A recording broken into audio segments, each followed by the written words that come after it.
feliz. Alguém aqui conhece alguma pessoa que não quer ser feliz? Você, porventura, é uma pessoa que decidiu diante de Deus: não, eu não quero isso para a minha vida, eu não quero ser feliz. Eu acredito que ninguém em sã consciência seja capaz de dizer que não quer ser feliz, ou que não deseja ser feliz. Talvez a grande pergunta é: será que é possível ser feliz nos dias de hoje? Estamos aí com a expectativa de o fim de uma pandemia, e de repente somos surpreendidos com uma possível terceira guerra mundial, que assim nem seja. Mas quando a gente pensa que não pode piorar as coisas vêm e pioram. E aí a gente fica nessa dúvida: é possível nesse mundo tão confuso ser feliz? Ou até uma outra pergunta que nós fazemos: se é possível, como ser feliz? E é sobre isso que nós vamos conversar ao longo dessa série de mensagens, tudo bem? Eu queria trazer para vocês inicialmente algumas definições do que é felicidade. O excelente livro que se chama Felicidade, Modo de Usar, de 3 autores, professores, palestrantes bem conhecidos, como Mário Sérgio Cortella, Luiz Felipe Pondé e Karnal. Eles, num diálogo, escreveram um livro tentando definir o que é felicidade, e o que eles conversaram sobre felicidade tem muito a ver com aquilo que nós achamos ou que a sociedade acha de felicidade. Mário Sérgio Cortella diz o seguinte: felicidade é a capacidade de ser inundado por uma alegria imensa, por aquele instante, por aquela situação. Aliás, felicidade não é um estado contínuo. O Mário já começa definindo: olha, felicidade é um instante na vida, onde eu e você somos inundados por uma grande alegria, mas essa felicidade não é algo contínuo, mas é um momento, é uma experiência, é um fato na nossa vida. De fato, existem algumas situações que nós experimentamos. Casamento, me lembro quando casei com a Érica, imensa alegria, chorando, tudo. Os filhos quando nascem, são fatos que a gente guarda como uma imensa alegria. Bem,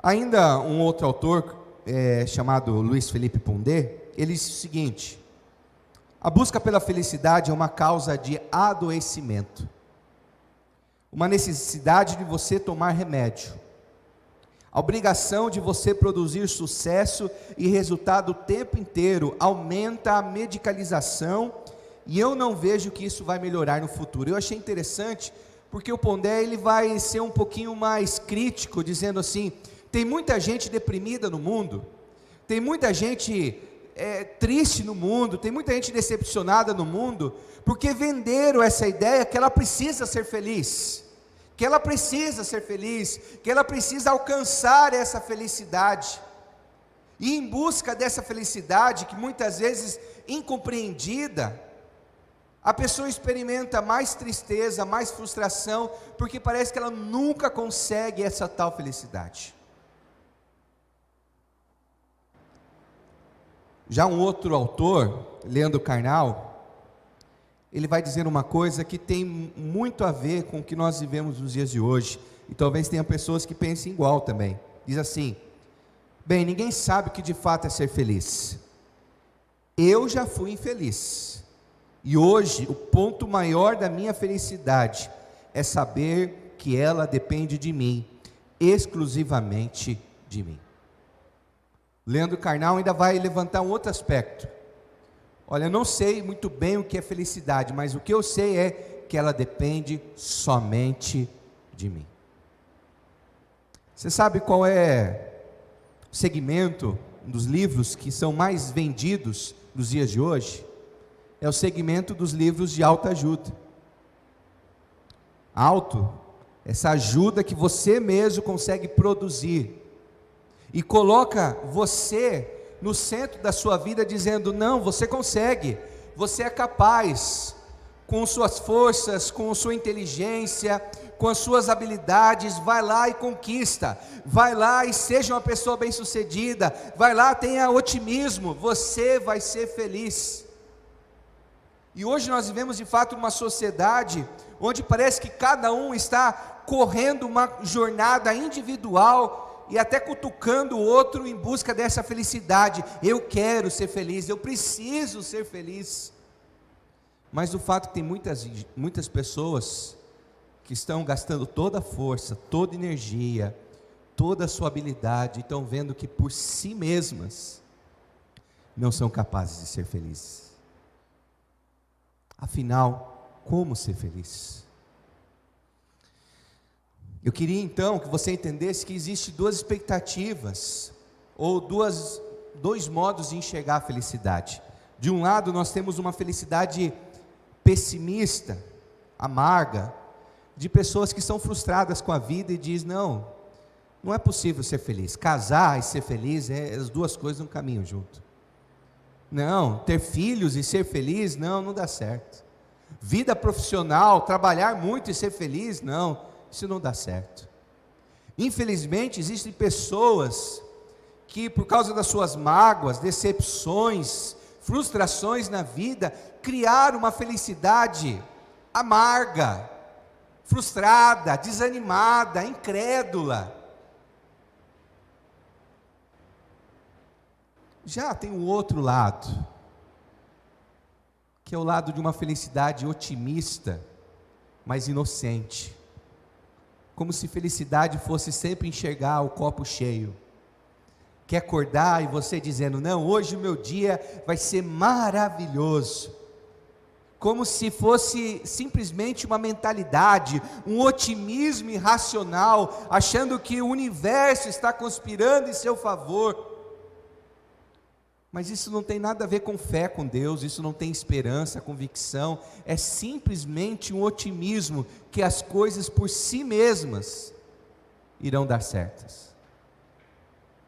Mas você sabe que você pode acordar muito feliz, você pode acordar falando com os pássaros, você pode ter os melhores de todos os pensamentos, isso não garante que o seu dia vai dar tudo certo.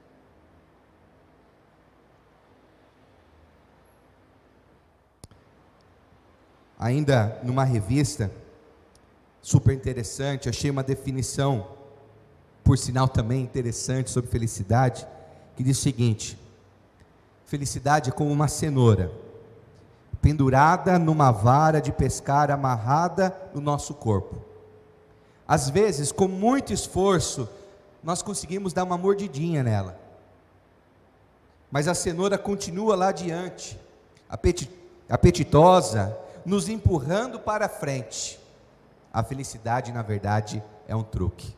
É como se na sua frente tivesse assim, uma cenoura. Não sei se cenoura é um alimento apetitoso, talvez o Rafael Weg, seja para ele, mas talvez pense, então, um bife, tudo bem? Pode ser? Pudim, acho que ninguém é infeliz com pudim, tudo bem? Pensa, lá na frente, como se fosse, e você precisa chegar lá, você só dá uma encostadinha, pronto, e você foi feliz por um instante, e continua de novo, correndo atrás dessa felicidade. Tudo isso, essa ânsia para saber o que é ser feliz e como ser feliz, eu podia dizer que um dos cursos mais procurados na principal universidade do mundo, que é Harvard, lá nos Estados Unidos, que é um curso sobre ser feliz, sabia? Existe na Unicamp um curso de 2 anos para ser feliz. A Unicesumar, já é online, fica mais fácil. 2 anos também. Curso sobre felicidade. Eles estão mandando para mim por e-mail.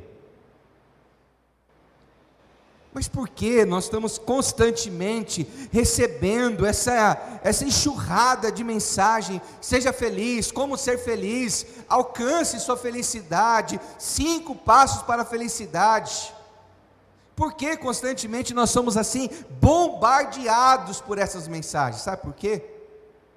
Porque isso revela o fato que por trás dessa busca está uma pandemia de pessoas infelizes. Essa mensagem só atrai porque existe muitas pessoas que se encontram infelizes e que querem sim descobrir como desfrutar da felicidade. Existe até uma frase que eu achei interessante que diz assim: uma incrível geração de fotos sorridentes, mas de travesseiros encharcados. Essa é a geração do Instagram, do Facebook, que precisa vender essa imagem, a família feliz, o casal feliz, os pais felizes, os profissionais bem-sucedidos, as pessoas de sucesso. E por trás dessa imagem de pessoas de sucesso, famílias felizes, famílias perfeitas, por trás de todo esse sorriso, se encontram pessoas que estão em casa sozinhas, encharcando o seu travesseiro de tristeza, de choro, de solidão. Bem, é possível ser feliz? Eu vou dizer rapidamente, sim. Porque quando Jesus veio ao mundo, Ele trouxe uma mensagem sobre felicidade. Mateus capítulo 5, Jesus usou por 8 vezes a expressão makairos, que é uma palavra no grego que não tem uma tradução correspondente para o português. O Novo Testamento foi escrito no grego, e nem sempre as palavras no grego têm um correspondente para o português. E essa expressão makairos, que na nossa Bíblia está traduzida como bem-aventurado ou bem-aventurada, não existe uma palavra que traduza essa expressão, que é uma felicidade no superlativo, mais do que feliz, mais do que alegre, uma felicidade plena. E nós vamos ler esse texto. Abra comigo então em Mateus capítulo de número 5, Evangelho de Jesus, segundo Mateus capítulo de número 5, nós vamos ler a partir do primeiro verso.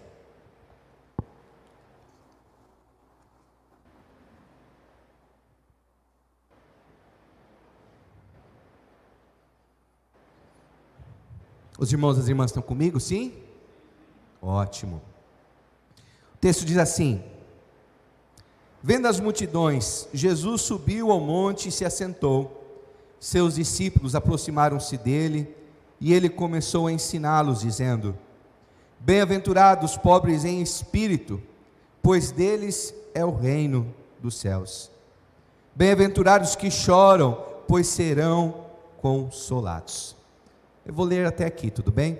Se você seguir, nós temos outras expressões de bem-aventurança, onde nós vamos conversar nos próximos domingos. Afinal, quem é feliz? O texto vai dizer que Jesus, olha só no primeiro verso: vendo as multidões, Jesus subiu no monte, e ele se assentou. Mas quem estava próximo dele? Era a multidão?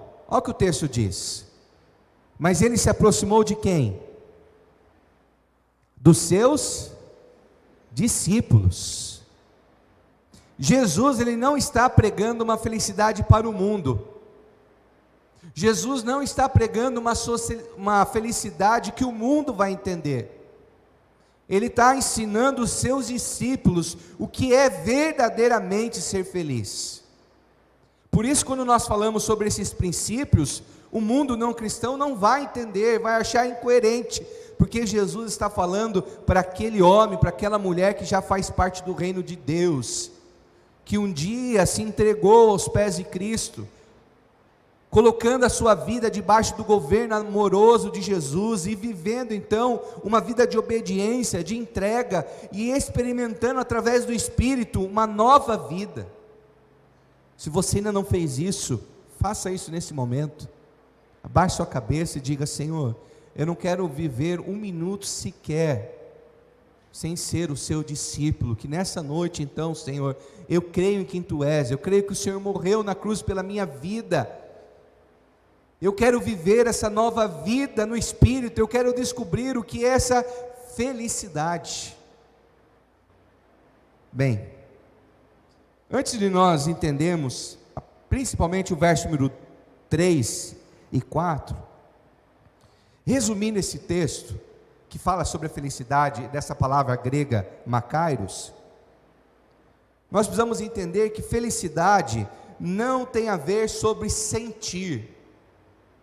Felicidade, na perspectiva de Jesus, ou segundo Jesus, não é uma felicidade de sentimento, não é uma felicidade emocional, não, hoje eu estou me sentindo feliz, é uma felicidade de vida, é viver feliz, é uma felicidade diária, constante, uma jornada de felicidade, porque os nossos sentimentos, eles estão lá em cima, tudo bem, de repente eles estão lá embaixo.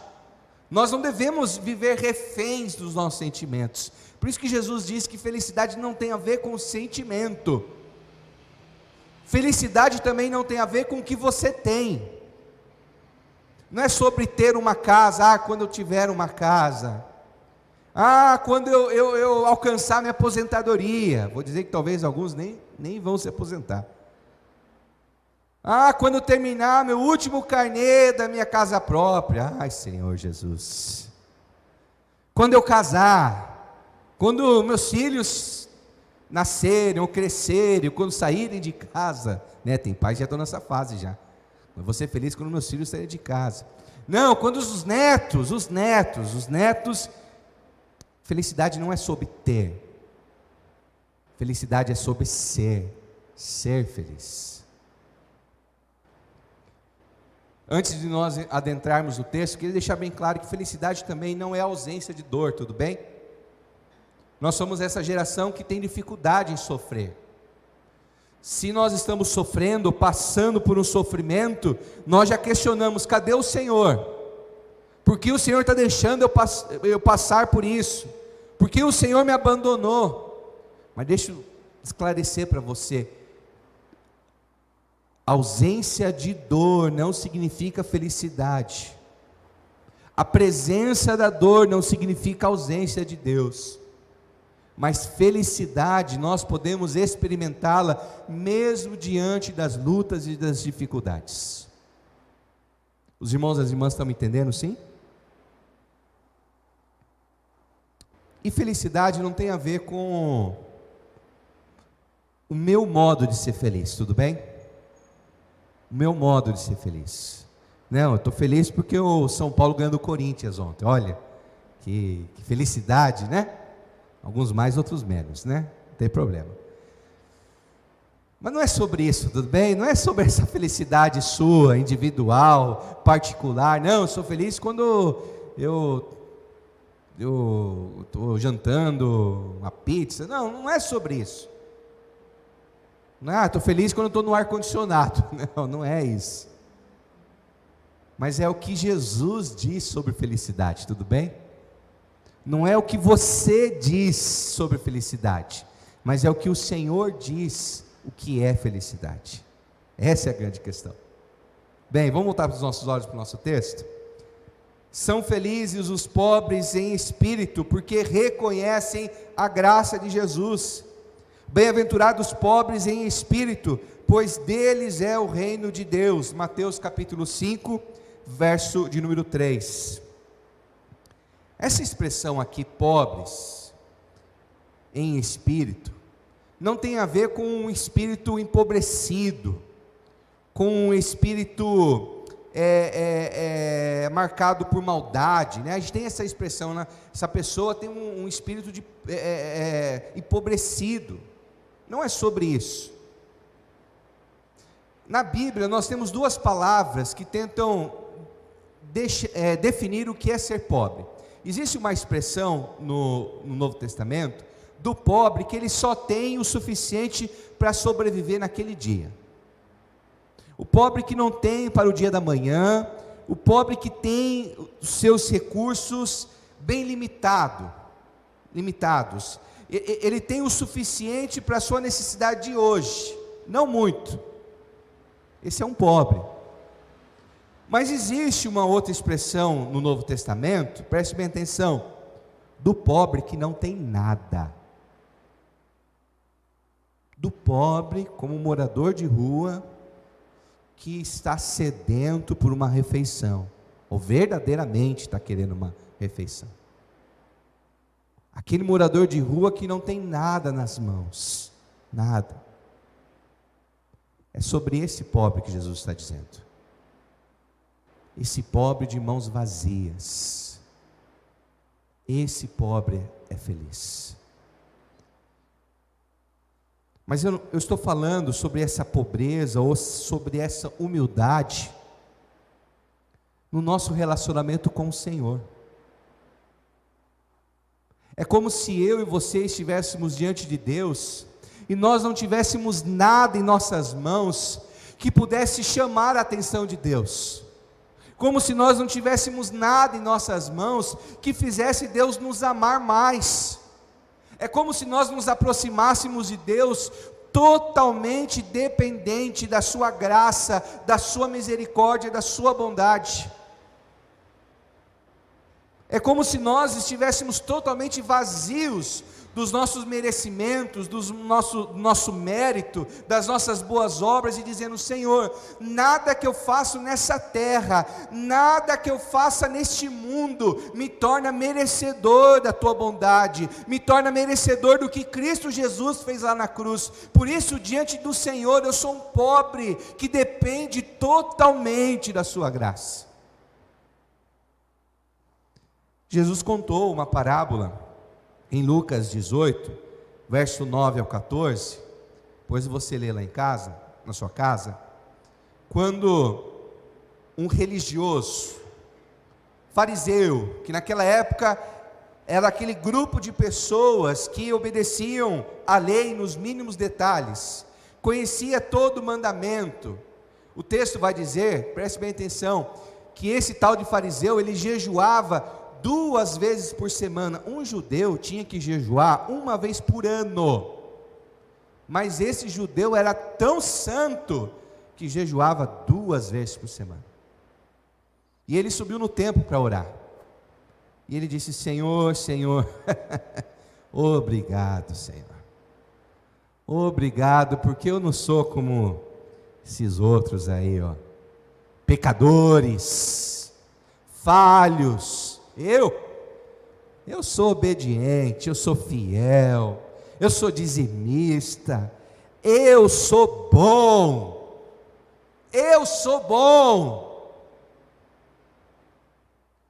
É aquela pessoa, né, que diante do espelho, sabe aquele hino, grandioso és tu, sabe?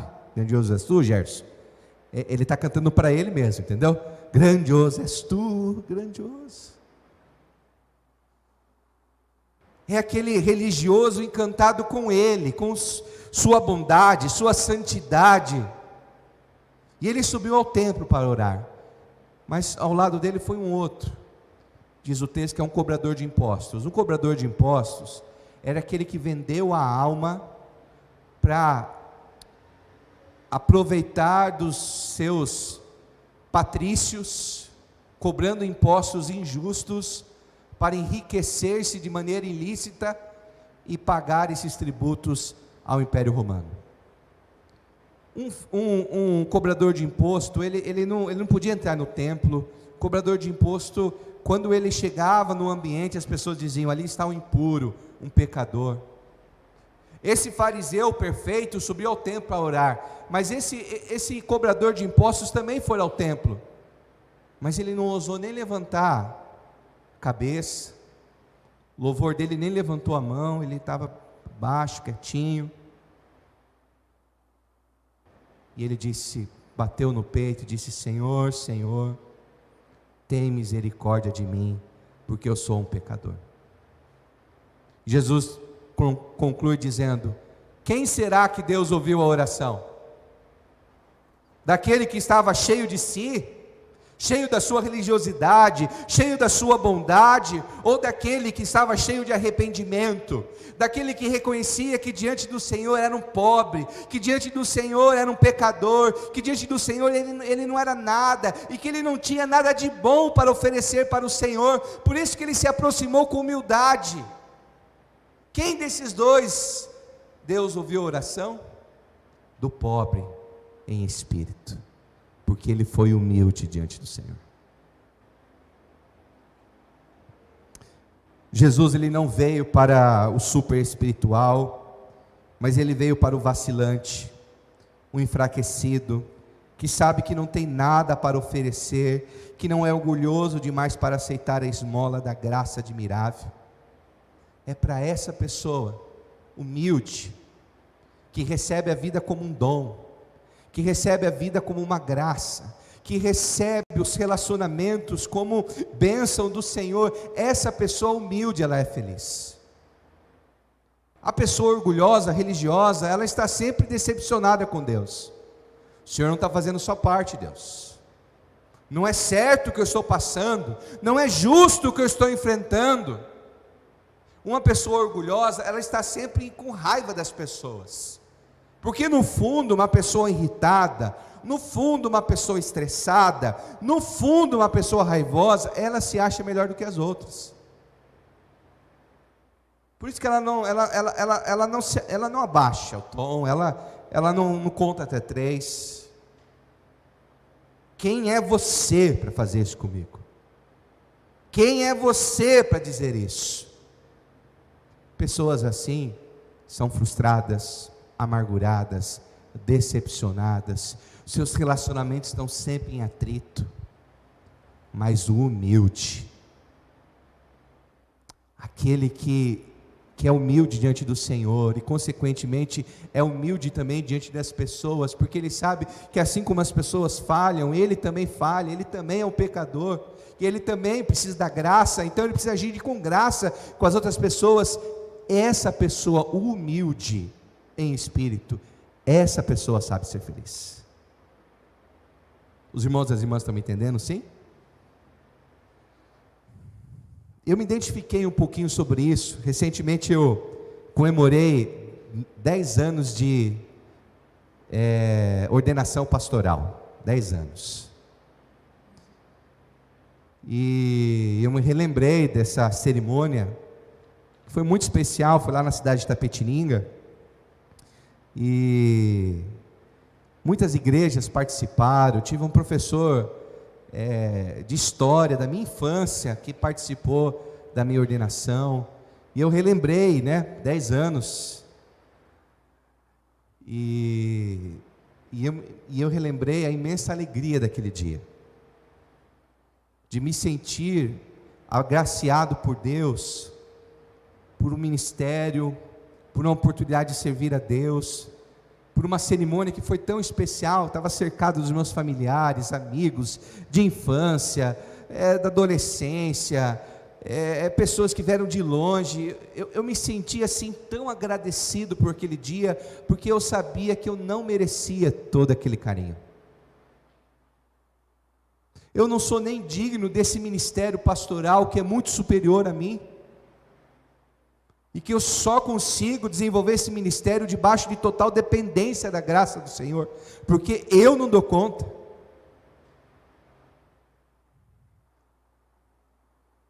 Talvez você precise revisitar a sua história e episódios da sua vida com esse olhar de humildade. Eu sei que todo esse carinho que eu recebi eu não merecia, eu sei que todas essas bênçãos eu não merecia, mas mesmo assim o Senhor me abençoou, mesmo assim o Senhor foi gracioso, mesmo assim o Senhor foi bondoso comigo. Preste bem atenção, o segredo dessa felicidade está no coração humilde, porque um coração humilde, sabe o que ele é? Ele é agradecido. Não existe felicidade sem gratidão. Percorra a história da sua vida, percorra os eventos da sua vida, e deixe destacado a gratidão, e você contará uma história de mais felicidade sobre você mesmo. Os irmãos e as irmãs estão me entendendo, sim? Bem, queria caminhar também com os irmãos para ser sobre a felicidade. São felizes também os que choram, meus queridos. Mateus capítulo 5, verso 4 diz assim: bem-aventurados os que choram, pois serão consolados. Pelo que você tem chorado ultimamente? Por qual motivo você mais tem chorado? Política? Tem provocado sentimentos em você? crise econômica mundial, essa situação de guerra, a pandemia, conflitos dentro de casa, situações onde você precisa de sabedoria para tomar qual decisão, pelo que você mais tem chorado? Jesus disse que felizes são os que choram, mas que choro é esse? É o choro daqueles que reconhecem que são pecadores e diante do Senhor se arrependem de seus pecados. Sabe qual é a maior falácia do mundo dos dias de hoje? Para você ser feliz, não se arrependa de quem você é. Para ser feliz, não se arrependa dos seus erros. Para ser feliz, não se arrependa do jeito, às vezes, inadequado que você tem. Aceite quem você é, aceite esse seu temperamento, aceite esses seus vícios, aceite esses momentos escuros da sua história.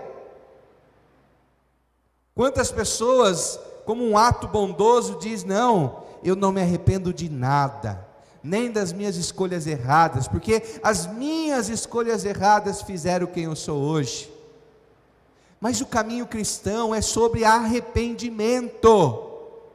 Não tem como nós caminharmos ao lado do Senhor e não nos arrependermos de quem nós somos.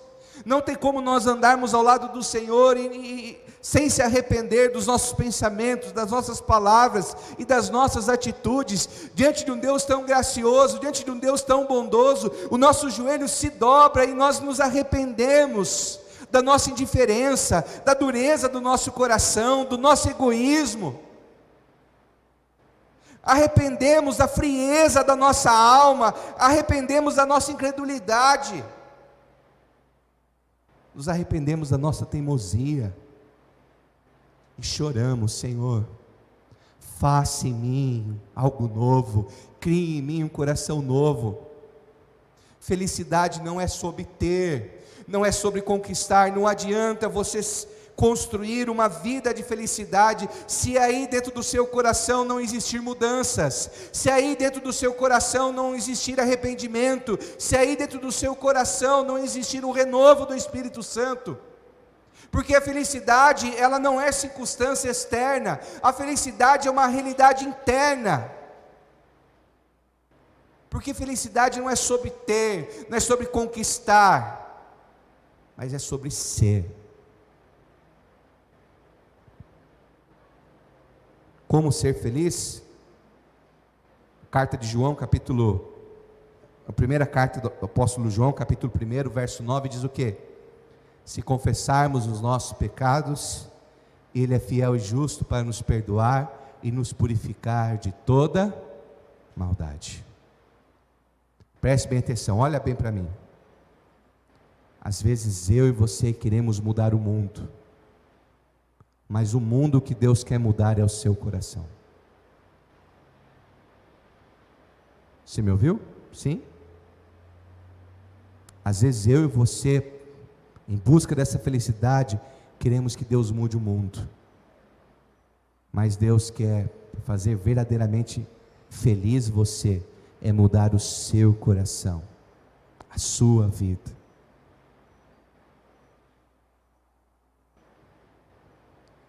Enquanto a banda se prepara, eu queria então terminar com uma história de um advogado que viveu em 1828 a 1888. Esse advogado chamava Horatio Gates Spafford. Ele era um advogado que vivia nos Estados Unidos, na cidade de Chicago. E nesse período em que ele viveu, ele experimentou em 1871 um grande incêndio na cidade de Chicago, que matou aproximadamente 250 pessoas e deixou quase 100 mil pessoas desabrigadas. E nesse grande incêndio da cidade de Chicago, ele perdeu muito dos seus patrimônios, enfrentou um grande endividamento. Mas ele era amigo de um grande evangelista chamado Moody. E esse evangelista ia fazer uma viagem para a Europa. E ele decidiu acompanhar esse evangelista com toda a sua família. Mas ele teve um compromisso na cidade de Chicago, e ele disse então para a sua esposa e para suas 3 filhas: vão vocês na frente e eu encontro vocês depois. E naquela época a viagem era de navio, tudo bem? E o fato que no meio desse percurso houve um acidente. 2 navios se chocaram. E as 3 filhas desse homem veio a falecer.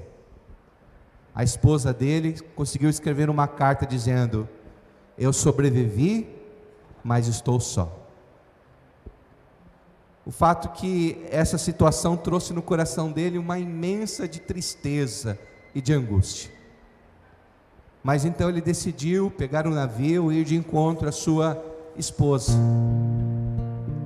E quando ele estava nessa jornada no oceano, chegou num certo momento, disseram para ele que aquele ponto que eles estavam passando era o exato ponto onde havia acontecido o acidente, onde suas 3 filhas haviam morrido. Então naquele momento ele buscou o Senhor, e ele foi para o seu quarto e escreveu uma canção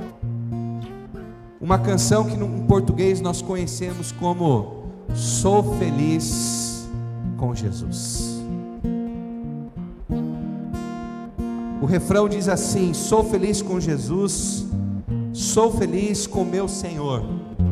E uma das estrofes ele disse: meu triste pecado por meu Salvador foi pago de modo cabal. Valeu-me, Senhor, o mercê sem igual. Sou feliz, graça dou a Jesus. Não é sobre ter, tudo bem? É sobre ser feliz. Para nós terminarmos, para você refletir e praticar ao longo dessa semana, aprenda a condicionar a sua felicidade em Deus e não nas circunstâncias, tudo bem?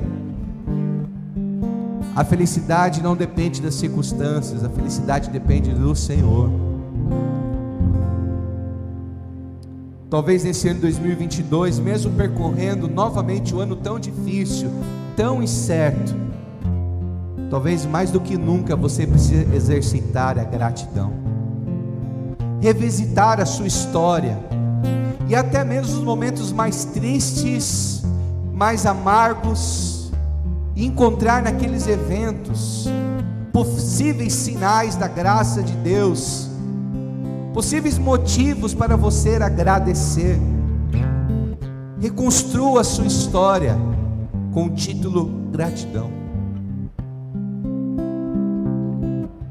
Talvez ao longo dessa semana você precisa revisitar suas prioridades, suas expectativas, e entender que felicidade não é sobre ter, não é sobre ter a viagem dos sonhos, não é sobre ter a casa dos sonhos, o carro dos sonhos, não é sobre ter o seu pai e a sua mãe do seu lado para sempre, não é sobre ter os seus filhos ao seu lado para sempre, nem os seus netos, mas é sobre ser feliz com Jesus, o Senhor.